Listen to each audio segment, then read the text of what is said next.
ಐಶ್ವರ್ಯಗೌಡ ಪ್ರಕರಣದ ತನಿಖೆಯು ಇದೀಗ ಮತ್ತೊಂದು ಮಹತ್ವದ ತಿರುವು ಪಡೆದುಕೊಂಡಿದೆ. ಜಾರಿ ನಿರ್ದೇಶನಾಲಯ ಸಂಸದ ಡಿಕೆ ಸುರೇಶ್ ಅವರಿಗೆ ಸಮನ್ಸ್ ಜಾರಿ ಮಾಡಿದ್ದು ವಿಚಾರಣೆಗೆ ಹಾಜರಾಗುವಂತೆ ಸೂಚಿಸಿದೆ.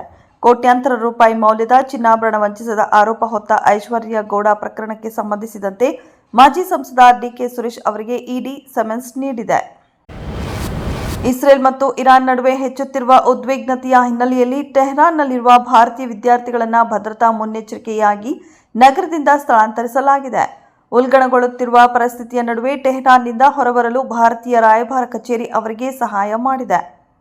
ಅರ್ಮೇನಿಯಾ ಗಡಿಯ ಮೂಲಕ ಕೆಲವು ಭಾರತೀಯರಿಗೆ ಇರಾನ್ನಿಂದ ಹೊರಬರಲು ಸಹಾಯ ಮಾಡಲಾಗಿದೆ. ಟೆಹರಾನ್ನಿಂದ ಭಾರತೀಯ ವಿದ್ಯಾರ್ಥಿಗಳನ್ನು ಸ್ಥಳಾಂತರಿಸಲಾಗಿದೆ ಎಂದು ಭಾರತೀಯ ವಿದೇಶಾಂಗ ಸಚಿವಾಲಯ ತಿಳಿಸಿದೆ.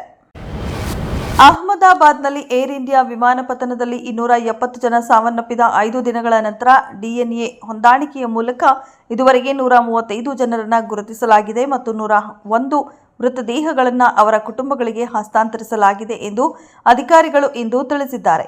ಇಂದು ಬೆಳಗ್ಗೆವರೆಗೆ 135 ಡಿಎನ್ಎ ಮಾದರಿಗಳನ್ನು ಹೊಂದಿಸಲಾಗಿದೆ ಮತ್ತು 101 ಶವಗಳನ್ನು ಈಗಾಗಲೇ ಆಯಾ ಕುಟುಂಬಗಳಿಗೆ ಹಸ್ತಾಂತರಿಸಲಾಗಿದೆ. ಈ 101 ಮೃತರಲ್ಲಿ 5 ಮಂದಿ ವಿಮಾನದಲ್ಲಿ ಇರಲಿಲ್ಲ ಎಂದು ಅಹಮದಾಬಾದ್ ಸಿವಿಲ್ ಆಸ್ಪತ್ರೆಯ ವೈದ್ಯಕೀಯ ಅಧೀಕ್ಷಕ ಡಾಕ್ಟರ್ ರಾಕೇಶ್ ಜೋಶಿ ತಿಳಿಸಿದ್ದಾರೆ. ಕರ್ನಾಟಕ ರಾಜ್ಯ ರಸ್ತೆ ಸಾರಿಗೆ ಸಂಸ್ಥೆಯು 2,000 ಚಾಲಕ ಕಂ ನಿರ್ವಾಹಕ ಅಭ್ಯರ್ಥಿಗಳಿಗೆ ಇಂದು ನೇಮಕಾತಿ ಪತ್ರ ವಿತರಣೆ ಮಾಡಿದೆ. ಬೆಂಗಳೂರಿನ ಕೆಎಸ್ಆರ್ಟಿಸಿ ಕೇಂದ್ರ ಕಚೇರಿಯಲ್ಲಿ ನಡೆದ ಕಾರ್ಯಕ್ರಮದಲ್ಲಿ ಸಾರಿಗೆ ಸಚಿವ ರಾಮಲಿಂಗಾರೆಡ್ಡಿ 51 ಅಭ್ಯರ್ಥಿಗಳಿಗೆ ಸಾಂಕೇತಿಕವಾಗಿ ನೇಮಕಾತಿ ಆದೇಶ ವಿತರಣೆ ಮಾಡಿದರು. ಚಾಲನಾ ಸಿಬ್ಬಂದಿಯ ನೇಮಕಾತಿಯನ್ನು ಪಾರದರ್ಶಕವಾಗಿ ಮಾಡಲಾಗಿದೆ. ಇದರಲ್ಲಿ ಯಾರದೇ ಹಸ್ತಕ್ಷೇಪ ಇರುವುದಿಲ್ಲ. ಸಂಪೂರ್ಣವಾಗಿ ಮೆರಿಟ್ ಆಧಾರದ ಮೇಲೆ ಅಭ್ಯರ್ಥಿಗಳನ್ನು ಅಂತಿಮಗೊಳಿಸಲಾಗಿದೆ ಎಂದು ತಿಳಿಸಿದರು.